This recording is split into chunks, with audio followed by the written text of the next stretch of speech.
Yeah, Capitol Records, you cannot re-release Best of Betamax Blocker on vinyl or any other format without my express consent. Yeah, not at all. You too. That negotiation didn't end well. So you may remember in our last series of videos we talked about Endless Summer, Spirit of America, and American Summer. All 2 LP sets, Best of the Beach Boys packages from Capitol Records. But we might kind of forget that by this point in the Beach Boys' career, they weren't technically affiliated with Capitol Records any longer. Indeed, Capitol was putting these fancy 2 LP sets out and making a lot of money, and odds are the Beach Boys were seeing little to none of it. The Beach Boys' relationship with Capitol had soured quite a bit in the late 1960s, and in 1969 they broke off with one another and successfully sued Capitol for unpaid royalties as well. So the Beach Boys had formed their own record label in the mid-60s and really hadn't used it very much up to that point. That was called Brother Records. Here's a Heroes and Villains You're Welcome single with that label on it. They were still distributed through Capitol, though. It hadn't really been necessary to use that label as much maybe as they wanted to.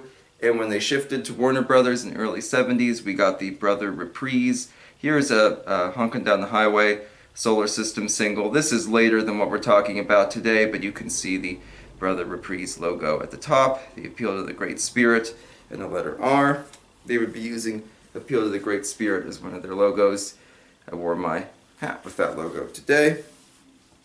So we're not going to get into the legalese of it all because, frankly, I'm not a lawyer. I don't know all the complications and whatnot. But it is important to today's narrative to know that this was not another package of older material released by Capitol Records, but rather this was the Beach Boys themselves' own take on this sudden craze, nostalgic craze, for their older stuff. So here comes the subject of today, Good Vibrations, Best of the Beach Boys from 1975. And this is showcasing stuff that Capitol Records did not own. So all the late 1960s albums the Beach Boys did, from 1966's Pet Sounds through 1969's 2020, were reissued in some capacity in the early 70s. Here's the only one I have. This is Wild Honey and 2020 paired together. Friends and Smiley Smile were also paired. And then Pet Sounds was re-released with a new album, Carl and the Passion's So Tough, in 1972. Pretty cool box set. Show you one of the records real quick. You can clearly see, just like that single I showed you, there's the Brother logo and the Reprise logo. So this was done, even though these were originally released under Capitol, they were not re-released that way. So let's look at this LP. First up we have Sail on Sailor, Sloop John B., God Only Knows, Darlin', Add Some Music to Your Day, and Wouldn't It Be Nice? And you flip it over for Good Vibrations, Do It Again, Caroline No, Friends, Surf's Up, and Heroes and Villains. All very recognizable tunes, all charting singles with the exception of Surf's Up. I'm surprised they didn't pick Long Promised Road instead because that had been a charting single, but maybe they felt they needed a surf title to compete with Capitol's Summer Fun packages here. Thought they might have needed something surfy, I guess. And Surf's Up is a big fan favorite, so maybe that would have worked too. We have a chart topper single with Good Vibrations, a couple top 10s with Sloop John B. and Wouldn't It Be Nice, several top 40s, God Only Knows and Caroline No, and a few that didn't quite make the top 40 but were at least on the charts, like Friends and Sail on Sailor and Add Some Music to Your Day. So we have a pretty recognizable set of tunes. Wouldn't It Be Nice was re-released as a single for this album in 1975. It bubbled under the Hot 100, never really took over. Other Beach Boys singles were released, or were re-released I should say, around this time. Notably, Darlin' backed with Wild Honey, and Ceylon Sailor back with Only With You. As far as I know, only that Wouldn't It Be Nice B-side Caroline No single was officially released to promote this album. I don't believe any of the others are affiliated. If you know something to the contrary, please do comment it below. Whoever owned this back in the 70s left the cellophane on. That's where all that weird shine is coming from, in case you couldn't tell. So something we talked about in the Spirit of America video is its inclusion of the 1969 single Breakaway. And you might say, well, with all these other late 60s songs now being property of Brother or Brother Reprise Records, how did Capitol manage to put Breakaway, one of their last singles under the Capitol contract, onto this collection? Because Breakaway was never released on an album. If you look carefully, I don't know how well you'll be able to see it, but if you look carefully, underneath the song titles, they list the double LP set you can find each of these songs on. All are listed as Brother Reprise, none as Capitol. Breakaway was never on an LP, therefore Capitol retained ownership.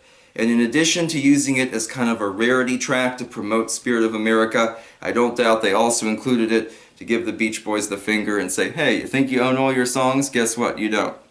Who knows? So, Good Vibrations did reasonably well.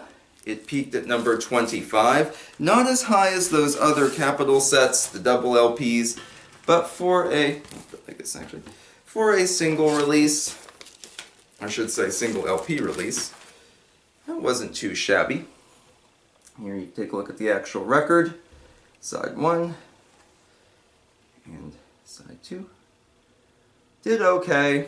However, it never really caught on. It didn't go gold or beyond. 25 was the highest it ever went. It was kind of overshadowed by those two double LP sets.